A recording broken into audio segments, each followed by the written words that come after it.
অবৈধ ফিলিং স্টেশনের তথ্য সংগ্রহের সময় এনটিভির অনলাইন প্রতিনিধির ওপর ক্ষেপে গেলেও পরে আলাদা কক্ষে ডেকে নিয়ে টাকার বিনিময়ে মীমাংসার চেষ্টা চালান এই তেল ব্যবসায়ী। আমি টাকা পয়সা নেব না, আপনি চা খাওয়াবেন চলেন, এক কাপ চার দাম 5 টাকা, আপনি আমার খাওয়ানো আমার যা আছে আপনি জানালাম। আমার কথা কি ভাই যাই হয় করবেন অবৈধ ব্যবসা, আপনাকে শিখালাম অবৈধ ব্যবসা কথা কি পেটে লাগতে মারেন না, আপনার পেটে লাগতে মারা পারেন আবার ভালো করতে পারেন। গাজীপুর কালিয়াকৈর উপজেলা প্রশাসনের নাকের ডগায় আঞ্চলিক সড়কের পাশে এভাবেই ফিলিং স্টেশনের মেশিন বসিয়ে চলছে ছাড়পত্রবিহীন অবৈধ তেল বেচাকেনা। আমার লাভ নাই, আমি টাকা নিব কেন? না না আপনি চা খাবেন না ভাই, মাফ করেন ভাই, আমি টাকা পয়সা নেব না। গাজীপুর কালিয়াকৈরের ভান্নারা, চা বাগান ও ফুলবাড়িয়া সহ বিভিন্ন এলাকায় ব্যাঙের ছাতার মতো একের পর এক গড়ে উঠেছে অবৈধ ফিলিং স্টেশন। নেই কোনো ছাড়পত্র, নেই প্রশাসনের অনুমোদন। লাইসেন্স ছাড়া ব্যবসা করা পুরো ব্যবসাটাই অবৈধ এবং এখানে অগ্নিসংযোগ হইতে পারে। এই বিষয়গুলো সরকার যেন খতিয়ে দেখে, যারা লাইসেন্সবিহীন ব্যবসা করে তাদের জন্য আইনের ব্যবস্থা নেয়। আইনের প্রতি দৃষ্টি আকর্ষণ করা প্রয়োজন, যে এখানে লাইসেন্স নাই তাদের এই ব্যাপারে তাদেরকে নজরদারি করা দরকার। গাজীপুর কালিয়াকৈরের ভান্নারা, চা বাগান ও ফুলবাড়িয়া সহ বিভিন্ন এলাকায় ব্যাঙের ছাতার মতো একের পর এক গড়ে উঠেছে অবৈধ ফিলিং স্টেশন।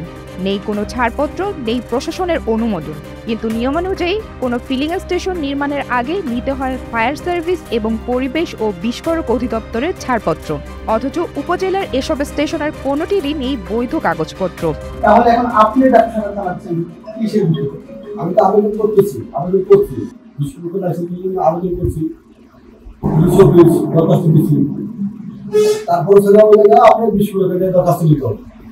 তেল বিক্রি করার সব কাগজপত্র আছে আপনার লোক, যেটা ভিতরে এটা তো আপনার দোকান, এটা যে আমরা ব্যাংকা বড় করে বানাই তাহলে এটা হলো পাম্প।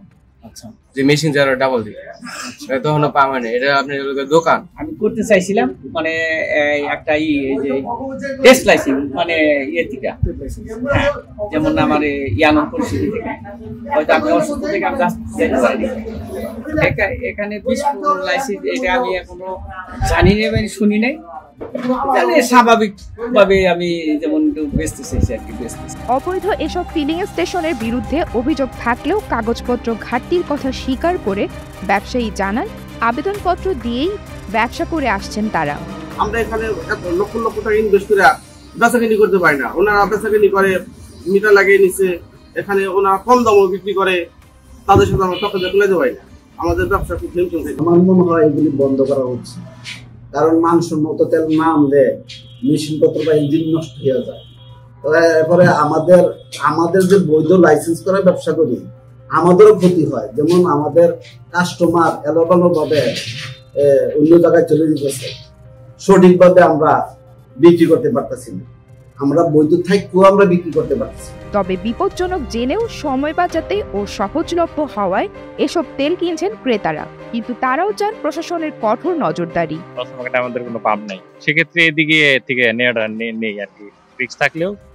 কারণ আমাদের তো পুনাবাড়ির ওইদিকে যদি যাই তাহলে অনেকটা সময় ব্যয় হয়ে যায়। অবৈধ এসব ফিলিং স্টেশনের বিরুদ্ধে দ্রুত আইনগত ব্যবস্থা গ্রহণ করা হবে, এমনটা জানালেন কালিয়াকৈর উপজেলা প্রশাসনের নির্বাহী কর্মকর্তা।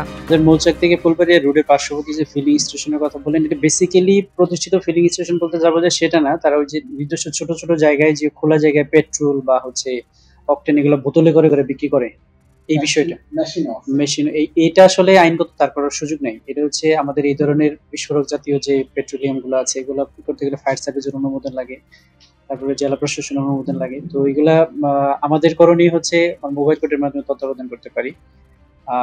আমরা নিয়মিত এখন যে স্পট গুলোর কথা বলেন আমরা ভিজিট করে যেগুলো আছে যে আইন বহির্ভূত যেগুলো, সেগুলোকে আমরা কি আইনের আওতায় নিয়ে আসতে পারি। এক্ষেত্রে সাজা প্রদান করা সহ সেটা অর্থদণ্ড হোক, কারাদণ্ড হোক, এবং সেটা সিলগালা করার বিধান আছে। আমরা তাদের লাইসেন্স গুলো দেখবো, দেখার পরে যদি আমরা না পাই সেক্ষেত্রে আমরা আইনগত ব্যবস্থা নিব। কালিয়াকৈর উপজেলা জুড়ে ছড়িয়ে রয়েছে এরকম অসংখ্য অবৈধ ফিলিং স্টেশন। ঝুঁকি এড়াতে নিরাপত্তা বিবেচনায় আইন প্রয়োগকারী সংস্থা এসব বন্ধে আইনগত ব্যবস্থা নেবে, এমন প্রত্যাশা সচেতন মহলের।